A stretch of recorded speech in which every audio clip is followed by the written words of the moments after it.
The thick morning fog echoes with the clear sound of silver bells. Two travelers cloaked in black robes adorned with auspicious clouds approach slowly from the distance.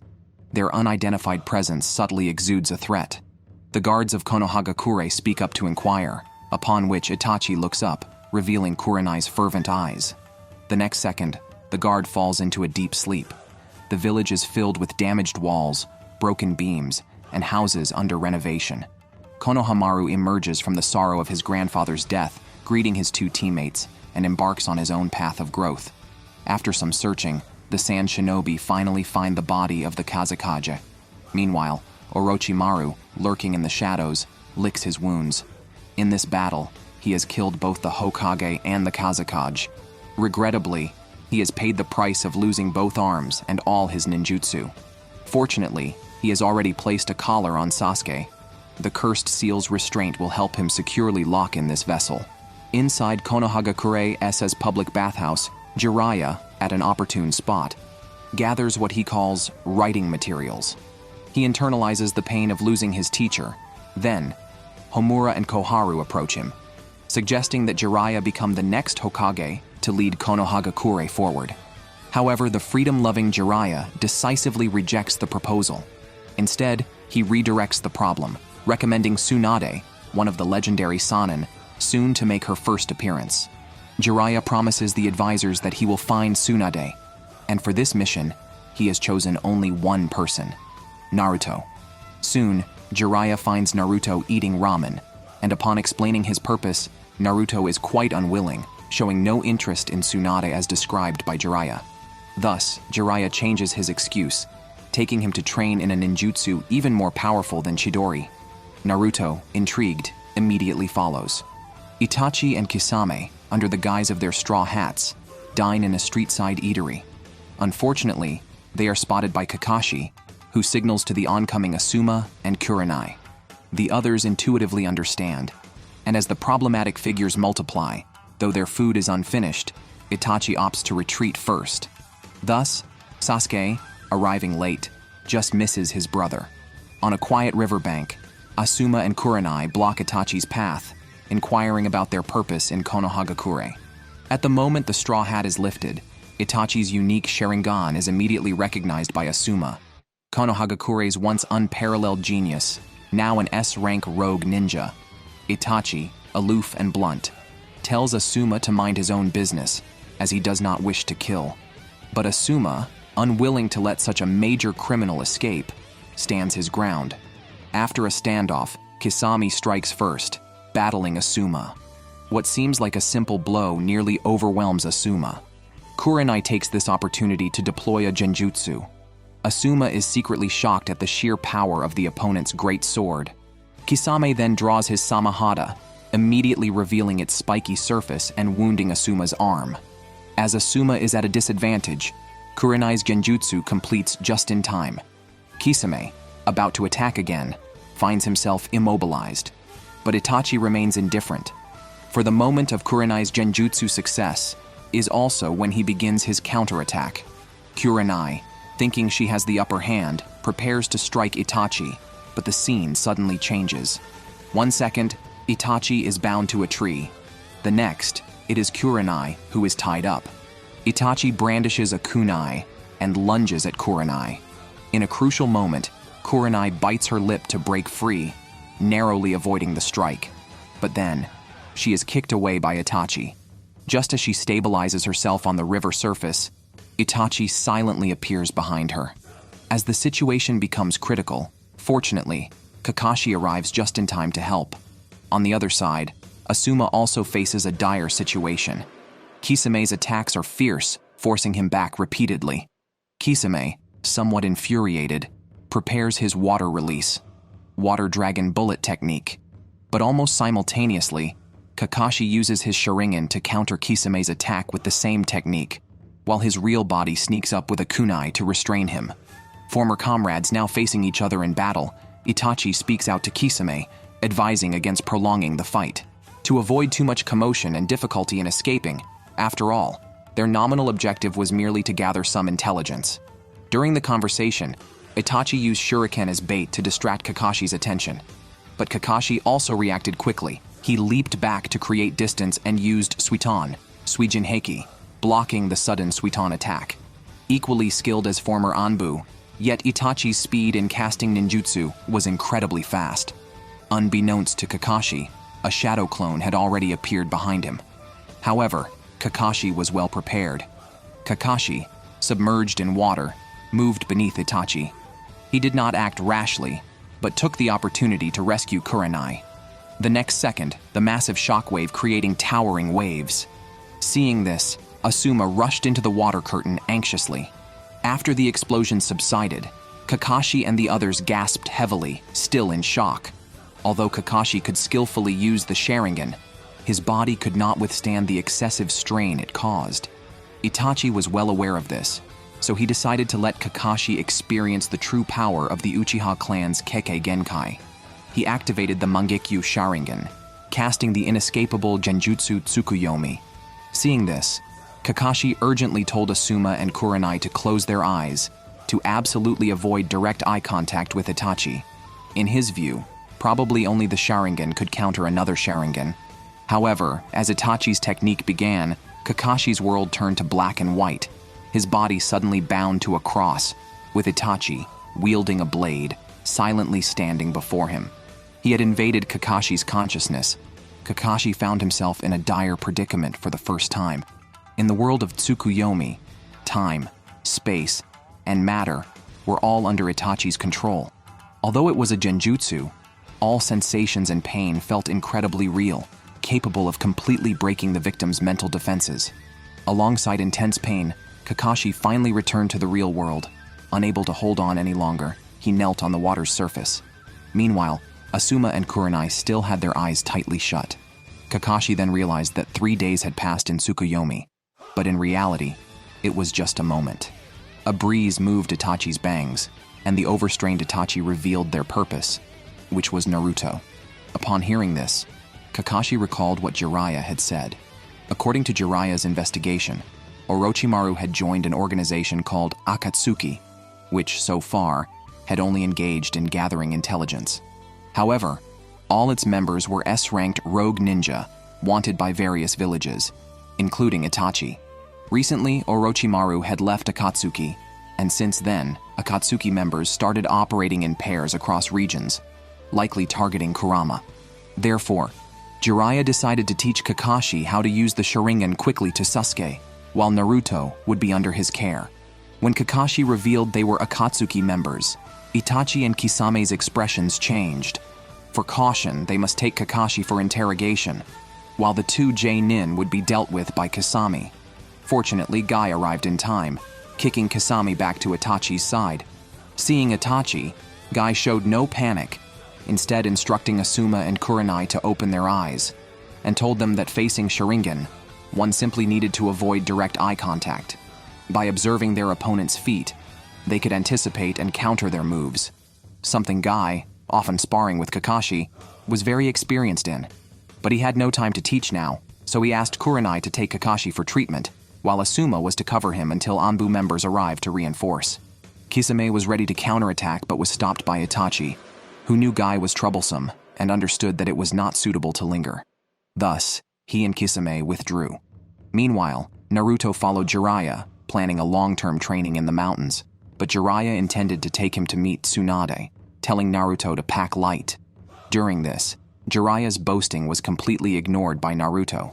Jiraiya led Naruto along a rural road, passing mountains, rivers, and temples, a rare, enjoyable time. The relationship between master and disciple, compared to the bell test they had once undergone, was strikingly similar. The same mischievous, reckless attitude, the same unwillingness to admit defeat, the same having a genius-like cool teammate and an unrivaled goddess. Just like what type of master, such type of disciple, in Jiraiya's memory. Tsunade was still a young girl. Orochimaru was a quiet, good child. And the third Hokage, Hiruzen, was a genuine man. Everything was so wonderful. In Konohagakure, Sasuke saw Kakashi inexplicably lying on a hospital bed. Guy did not want to tell Sasuke the reality. Aoba, who burst in, did not notice Sasuke's presence. He blurted out that Itachi had returned to Konohagakure and was looking for Naruto. Upon hearing this, Sasuke lost control of his emotions on the spot. Concerned for Naruto's safety, he set out again to find his brother. Jiraiya settled Naruto into a small inn, and then stepped into the adult world himself. Seeing Jiraiya walking away with a short-skirted beauty, Naruto was very unhappy in the room. Naruto could only create a room full of shadow clones to accompany him in training. Jiraiya, faced with the embrace of the short-skirted beauty, was utterly delighted. Sasuke ran about everywhere, but this busy district had too many inns, and his cloning technique was not as powerful as Naruto's, so he had to inquire from door to door. However, Sasuke still found the wrong person. When the two opened the door at the same time, Sasuke saw a passerby, while Naruto saw the indifferent face of Itachi. Itachi's condescending demeanor put immense pressure on Naruto. The crisis of death had arrived. Naruto looked up to see a pair of Sharingan eyes staring straight at him, and he was extremely surprised. This person had eyes just like Sasuke's. Meanwhile, Sasuke was hurrying to this place. He already knew his brother was nearby. Although the family crest was shattered, hearing news of his brother again inevitably reminded Sasuke of those happy times. Back then, Sasuke liked to find various reasons to stay by Itachi's side. Although Itachi was busy, a small gesture, a next time Sasuke, always made him feel refreshed. Young Sasuke also asked his father why his brother always ignored him. The father could only tell him, "Your brother doesn't like to be close to people. Even I cannot see through him." The elders in the clan always praised his brother, a genius who activated Sharingan at the age of 8, truly the pride of the Uchiha clan. Whenever Sasuke thought of his brother graduating from school at his age, he always felt a slight sense of loss. But as a member of Konohagakure's noble family, he did not undervalue himself and always studied and trained seriously, until that night, Sasuke, returning home late, felt an inexplicable chill. The usually bustling streets were deadly silent that day. Turning the street corner, he was faced with the corpses of his clansmen. When Sasuke rushed back home, he saw the tragic scene of his parents' deaths. His brother, who had always loved him, changed his usual demeanor, and with a shuriken, revealed the doubts in his brother's heart. The brilliance of the Sharingan enveloped Sasuke's memories. In the illusion, the gruesome scene of his clansmen being killed appeared in his mind like a movie. Endless pain completely engulfed him. Seeing Itachi raising a blade against their parents, Sasuke finally collapsed. At that moment, the seed of hatred took root in his heart. Sasuke questioned Itachi why he had to harm his clansmen and parents. Itachi's answer was to test his own strength. Sasuke was completely enraged by this joke-like answer. He roared and charged at his brother. However, the gap in strength between them was too great. Powerless, Sasuke fell. His brother's coldness and strength finally broke through his last defenses. Under the cover of fear, Sasuke fled through the door, as if to escape from this hell shrouded in blood and fire. But Itachi, like a clinging shadow, once again blocked his path. Sasuke weakly begged his brother not to kill him. With disdain in his eyes, Itachi said, "You are not worth killing, my foolish little brother. If you want to kill me, hate me, resent me, and then live on, however ugly it may be." From then on, Sasuke harbored hatred for Itachi in his heart, until today, when he heard news of his brother again. On the other side, Naruto guessed that these two people were not ordinary. Kisame, to prevent Naruto from escaping, planned to chop off one of Naruto's legs. In a critical moment, Sasuke finally arrived. He hatefully called out his brother's name. With the same surname and the same eyes, hearing Itachi acknowledge that Sasuke was his brother, not only Naruto, even Kisame was somewhat surprised. He still thought Itachi had killed all the Uchiha clan members. In an instant, the two brothers activated their Sharingan. Sasuke, while recounting his hatred, activated Chidori, and then crazily charged towards Itachi. Itachi had already seen through the weakness of Chidori. As Sasuke approached, Itachi directly grabbed his wrist, thus diverting Sasuke's attack.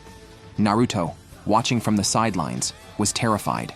He began to hurriedly form seals, and tailed beast's chakra also rose continuously. Seeing Sasuke still struggling, Itachi exerted a little force and broke his arm. But Kisame's large sword swung, and the tailed beast's chakra instantly dissipated. Raising the large sword again, this time Kisame planned to first chop off his hand. Even though Naruto exerted all his strength, He could not muster any more power. At the critical moment, a puff of smoke arose and a toad appeared in front of Naruto. Jiraiya, who had been lured away, finally arrived. Jiraiya stated, "A man like me, how could I fall for a beauty trick? It's usually the women who come to me." The area fell silent at once. Naruto angrily accused his master, while Kisame knew in his heart that his opponent was one of the legendary Sannin, not someone to be fooled by such tricks. The use of genjutsu on the woman was just to temporarily distract Jiraiya from Naruto, as their real target was the tailed beasts inside Naruto, which Jiraiya was well aware of. Seeing this, Itachi finally understood that Kakashi knew about the Akatsuki organization because of Jiraiya. He patiently explained that taking Naruto was a mission given by the Akatsuki organization. Upon hearing this, Jiraiya immediately declared that he would not allow anyone to take away his beloved disciple. Moreover, he stated that this was the place where Itachi and Kisame would meet their end. However, Sasuke, who had gotten up from the ground, stopped Jiraiya, who was about to make a move. In his view, the only person qualified to kill Itachi was himself. Itachi didn't want to get entangled with Sasuke too much and kicked the angry Sasuke several meters away. Naruto was about to make a move, but was stopped again by Sasuke, who stated that he lived for the day when he could rightfully kill Itachi. However, with his current strength in front of Itachi, he could only take a beating. Itachi, using only the most basic taijutsu, beat Sasuke severely. Sasuke then realized that he was no different from himself that night. Itachi whispered in Sasuke's ear, "Why are you so weak? It's because your hatred for me is not enough." After saying this, a flash of light in his eyes threw Sasuke back into a genjutsu. For the next 24 hours, the scene of his parents being killed looped endlessly in his mind. Hearing Sasuke's screams, Jiraiya hurriedly formed a seal. The corridor was instantly enveloped in a layer of flesh. Jiraiya summoned the Great Toad's esophagus to block the area, intending to capture these two criminals at once. Itachi and Kisame, seeing the situation turn bad, prepared to escape. Jiraiya was very confident in his ninjutsu, as so far, no one had been able to escape from him. However, Itachi used Amaterasu to successfully burn through the poor Toad's esophagus and escape. After escaping, Kisame was very puzzled. With Itachi's strength, they didn't need to run. But Itachi explained that capturing Naruto was a matter that couldn't be rushed, and moreover, his body needed rest. Repeated use of Tsukuyomi and Amaterasu had brought his eyes to the verge of collapse. Meanwhile, Naruto curiously stared at the blazing black flames, but was sternly reprimanded by Jiraiya, who didn't know that these black flames were the Amaterasu. Faced with the unknown, he didn't dare to be careless, and pulled out a scroll to seal it. Afterward, he released the ninjutsu. Naruto then stepped forward to check on Sasuke, only to see that Sasuke's eyes were vacant, clearly having lost consciousness. Just as Jiraiya was about to check closer, only to meet a flying kick. Jiraiya was kicked so hard that blood spurted from his nose and mouth. Guy was incessantly apologizing on the side. After a commotion, everyone remembered to take Sasuke to the hospital. Sasuke's condition was not good. The physical injuries were minor compared to the psychological trauma caused by Tsukuyomi. Recalling the recent battle, Naruto trembled with anger and immediately proposed to chase after Kisame and avenge Sasuke. Jiraiya, however, mercilessly lectured his disciple. "With your current strength, even if you catch up, you will only get beaten." Naruto furiously shouted, "Are we supposed to keep hiding from them forever?" Jiraiya, changing from his usual easygoing demeanor, sternly reprimanded Naruto for being too weak. Guy told the two that Kakashi had also been hit with the same technique as Sasuke and had not yet regained consciousness. Whenever someone got hurt, Guy always hoped that the medical expert would be nearby. Hearing this, Jiraiya immediately said that they were going to find that person. Jiraiya entrusted Sasuke to Guy to take back to Konohagakure and prepared to embark on a journey to find Tsunade. Seeing Naruto's determination, Guy, finding him to his taste, decided to teach Naruto the secret of becoming stronger, which was a breathable, convenient bodysuit. Naruto was very excited. Jiraiya expressed his disdain for this. Naruto followed Jiraiya without saying a word, thinking about what Itachi and Kisame had said. He asked his master why they were targeting him. Jiraiya did not hide the truth. They were after something inside Naruto. At that time, Naruto did not know the significance of the tailed beasts, only that they were the monsters that had attacked Konohagakure. As for why that person wanted it, he had no idea. Jiraiya, of course, did not know their purpose either, and could only guess that they wanted to obtain this power. Hearing this, Naruto was not afraid. On the contrary, he solemnly vowed to become stronger, so he needed to find Tsunade quickly and start training. Hearing this, Jiraiya was very pleased. At this moment, Tsunade was entering the casino with a whole box of money. The gamblers were instantly shocked. Tsunade's reputation was well known. She loved gambling and was notoriously unlucky. However, finding her was not easy because she feared aging the most. Therefore, she used a special ninjutsu to alter her appearance. Even though she was over 50, she looked to be only about 20 years old. According to intelligence, Tsunade had recently been frequently changing her age to evade creditors who were after her. During the search for Tsunade, Jiraiya prepared to give Naruto special training. Naruto was energized and was about to put on a treasure given by Guy, but Jiraiya quickly refused. The master and disciple continued on their way and finally reached the edge of a town. Jiraiya told Naruto that he would go into the town to gather information about Tsunade. The town was in the midst of a festival, bustling with activity. While training was important, a balance of work and leisure was the proper way. An excited Naruto couldn't wait to pull out his wallet, which was gradually filled from missions. Now he finally had a chance to use it. Jiraiya quickly boasted that his disciple was a rich man. Out of a sense of responsibility as a mentor, Jiraiya decided to keep Naruto's wallet to prevent the boy from spending money recklessly. He also reminded his disciple of the 3 ninja prohibitions: stay away from alcohol, women, and money. Naruto scoffed at this, but Jiraiya earnestly admonished him not to underestimate the temptation of these 3 things, just like Tsunade, who was nearly ruined by money. Naruto had a feast at the festival until he was full and then lay on the soft grass, thinking of his village comrades and secretly resolving to become stronger. Naruto returned to the festival, but accidentally tripped, dropping Jiraiya's passbook. Picking it up, Naruto realized that his master was actually a true rich man. Compared to him, his own pockets were nearly empty. However, remembering Jiraiya's earnest teachings, Naruto still used his limited money to buy 2 squid skewers to bring to his master. But following the sound of Jiraiya's hearty laughter, Naruto found that the man who claimed to be gathering information had already plunged into a crowd of women, with his own wallet on a nearby table. Naruto was infuriated to the point of smoke coming out of his 7 orifices. In the commotion, the squid skewers flew from his hand and landed on the clothes of a fierce-looking man. The man, a former Chunin, demanded a high price as compensation. This provided Jiraiya with an opportunity to teach Naruto a lesson. Jiraiya effortlessly lifted his hand, and with a Rasengan, he sent the man flying. The man finally realized he was no match for his opponent, and hurriedly paid for the damaged stall. Naruto was amazed by Jiraiya's ninjutsu, and knew it was no ordinary technique. Thus, a destined to be difficult training session began. Jiraiya told Naruto that much of the previous training was a preparation for this ninjutsu. Next, Naruto had to control the rotation of chakra in his palm to burst a water balloon in his hand. Naruto quickly caused the water inside the balloon to rotate, thinking he would soon burst it. However, Jiraiya walked to a tree, sat down, and calmly said with a flask in hand, "Don't forget to wake me up after you've done it." Naruto confidently agreed, but unfortunately, until the sun set, he was exhausted, and the water balloon showed no signs of bursting. Awakened by the noise, Jiraiya could not help but mock his disciple for oversimplifying the training. After Naruto's earnest plea, Jiraiya decided to give detailed guidance. It turned out that during the training, Naruto had been controlling the water to rotate to the left, while his chakra nature was more suited to the right. Whenever a ninja needs to gather chakra, the body unconsciously lets the energy rotate inside. But the direction of chakra flow varies from person to person.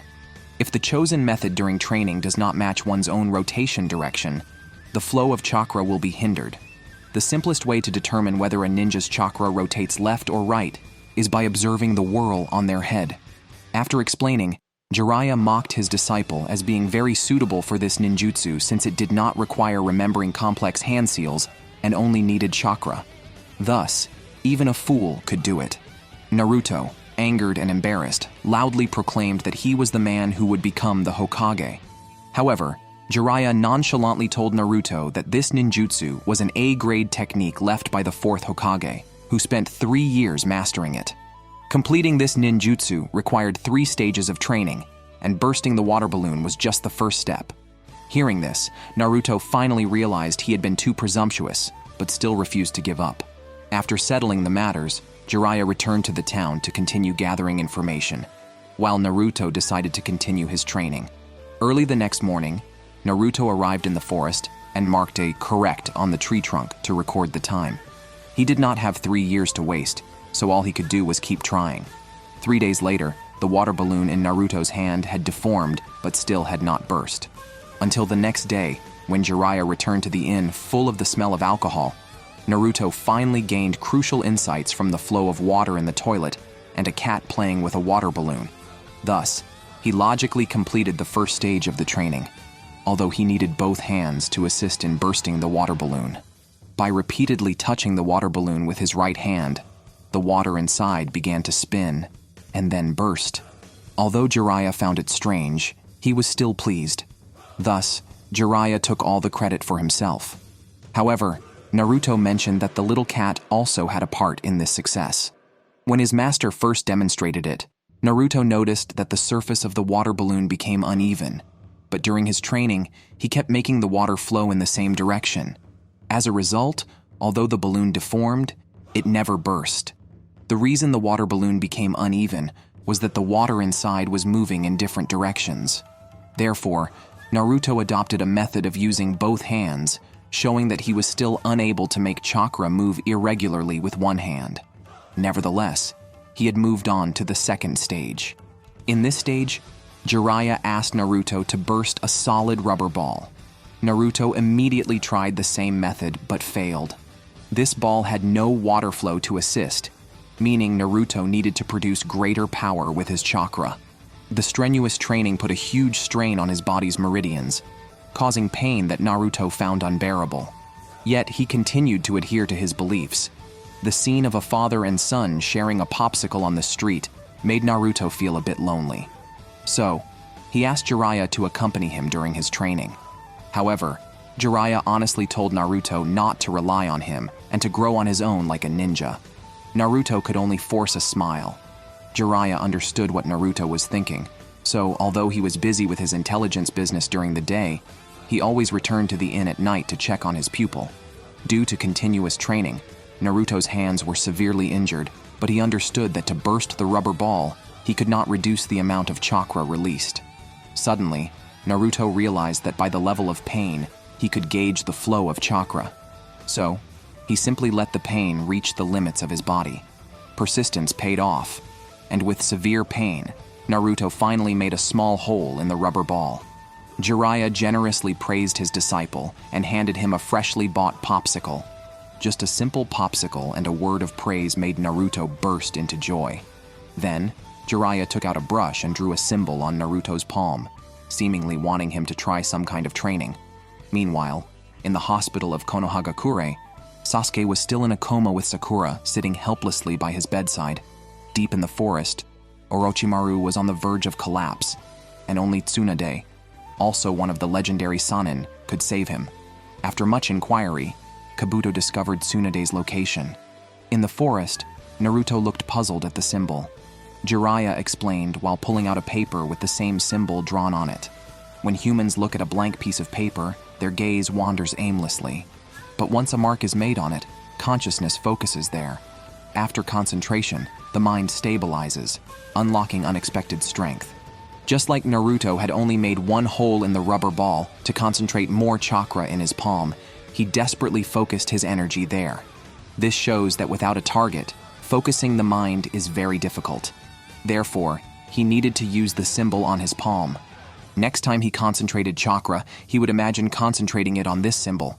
After hearing this, Naruto immediately began to practice. However, after several attempts, the hole in the rubber ball always ended up at the same point. Jiraiya returned to town to continue searching for Tsunade's news. Meanwhile, Orochimaru had already set out. After 2 days of continuous training, Naruto's hand wounds became more evident. One morning, Jiraiya threw a bag of brand new rubber balls in front of Naruto and then quickly left. He knew that the flowers under the shade could never grow into towering trees. Only by gaining strength through his own efforts could Naruto truly be cared for.